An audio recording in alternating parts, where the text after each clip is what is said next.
मंदिर वही बन रहा है। दशकों का नहीं, शताब्दियों का इंतजार समाप्त हुआ है। अब सिर्फ प्राण प्रतिष्ठा का इंतजार है। हमारे साथ संत समाज से वो तमाम गणमान्य लोग मौजूद हैं जिन्होंने न सिर्फ दशकों की बल्कि शताब्दियों की लड़ाई और आंदोलन अपनी तरह से लड़ा है और बहुतों ने तो अपने प्राणों की आहुति तक दी है। आज 500 साल बाद आप लोगों का सपना साकार होने जा रहा है, मूर्त रूप ले चुका है। क्या भावनाएं हैं और आज क्या कहना चाहेंगे सबसे? जी बिल्कुल निश्चित रूप से कहना चाहूंगा कि जब 14 वर्ष के बाद हमारे राम जी आए थे तो इतना बड़ा उत्सव अयोध्या में मनाया गया था। अब तो 500 वर्षों के बाद प्रभु श्री राम आए हैं तो उत्सव तो कई ज्यादा गुना मनाया जाना चाहिए। एक बात अभी आपने बहुत अच्छी कही कि बहुत से लोगों ने इसके लिए प्राण गंवाए हैं।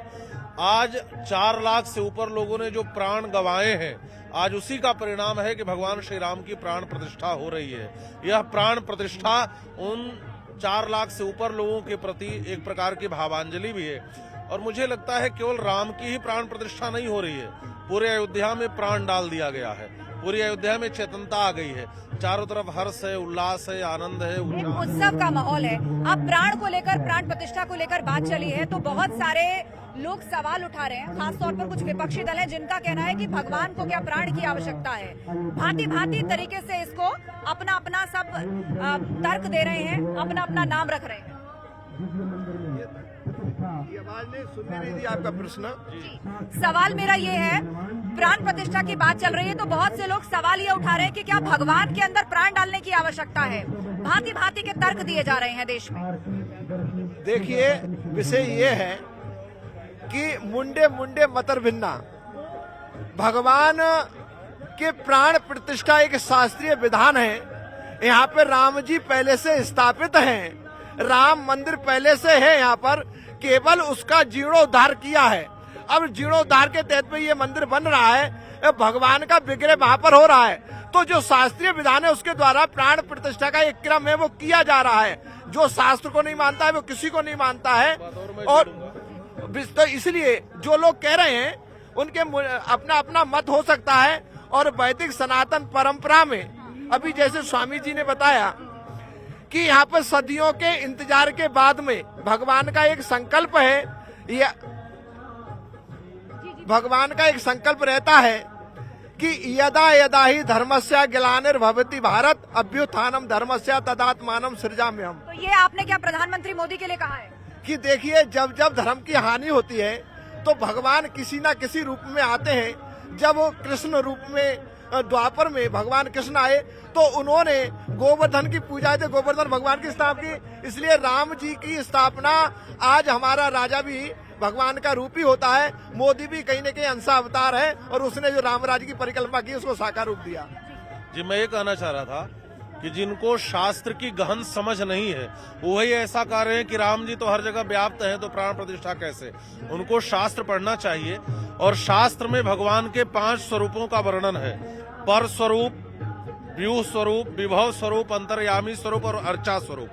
पर स्वरूप के रूप में भगवान नारायण के रूप में विराजमान होते हैं, विभव स्वरूप के रूप में भगवान व्यापक होते हैं, व्यूह के रूप में राम कृष्ण के रूप में आते हैं, अंतर्यामी के रूप में वो सबके हृदय में रहते हैं, लेकिन अर्चा के रूप में उनकी प्राण प्रतिष्ठा होती है। तो जो लोग ये कह रहे हैं कि हर जगह रहते हैं उनको शास्त्र का ज्ञान नहीं है, ये भगवान। और देखिए, अब बात जब श्री राम की हो रही है तो हनुमान जी की बात ना हो ऐसा हो नहीं सकता, क्योंकि कहा जाता है राम ना मिलेंगे हनुमान के बिना। और हमारे साथ गोविंदानंदन सरस्वती जी हैं। महाराज जी, बहुत स्वागत है आपका न्यूज 18 पर।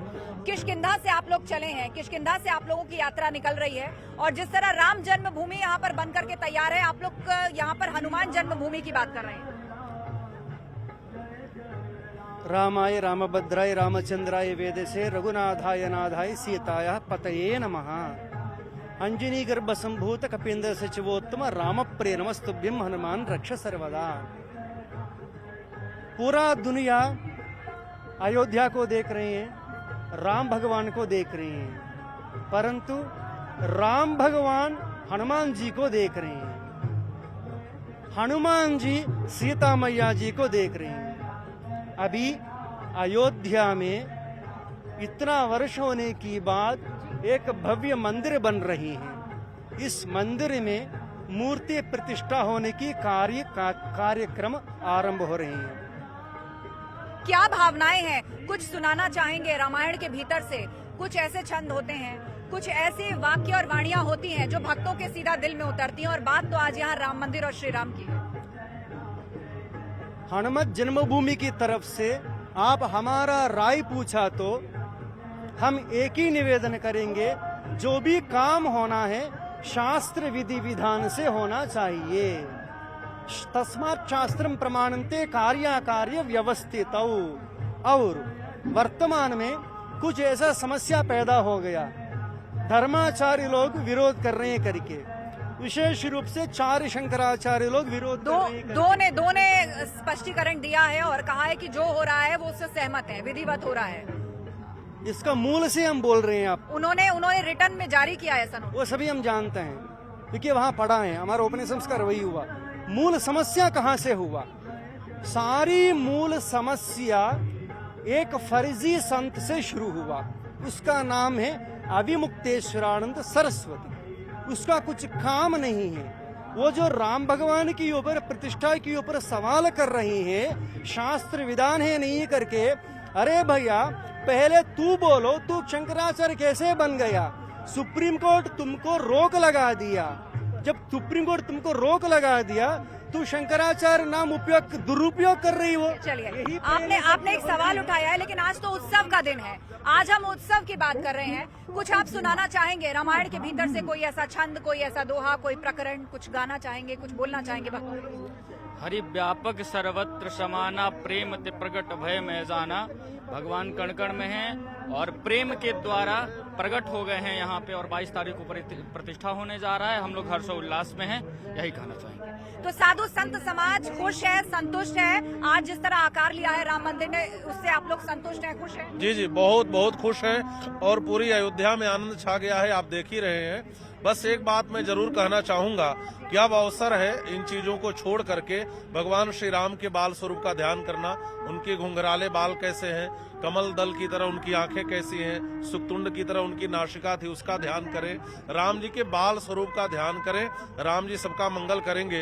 एक चौपाई मैं बोल देता हूँ, बंदों बाल रूप सोई रामू, सब सिद्धि सुलभ जपत जिसु नामू। जो भी भगवान श्री राम के बाल स्वरूप का ध्यान करेंगे, उनके जीवन की सारी विपत्ति मिट जाएगी, सारी सिद्धियां प्राप्त हो जाएंगी और मंगल ही मंगल होगा। इन्हीं प्रार्थनाओं के साथ आप सभी लोगों का बहुत बहुत धन्यवाद हमसे बातचीत के लिए। तो अयोध्या में क्या, देश में क्या, दुनिया भर के राम भक्तों में एक उत्साह है, एक उल्लास है, और अयोध्या भी उसके लिए सज धज कर तैयार है। आस्था कौशिक, अयोध्या, न्यूज़ 18, उत्तर प्रदेश, उत्तराखंड।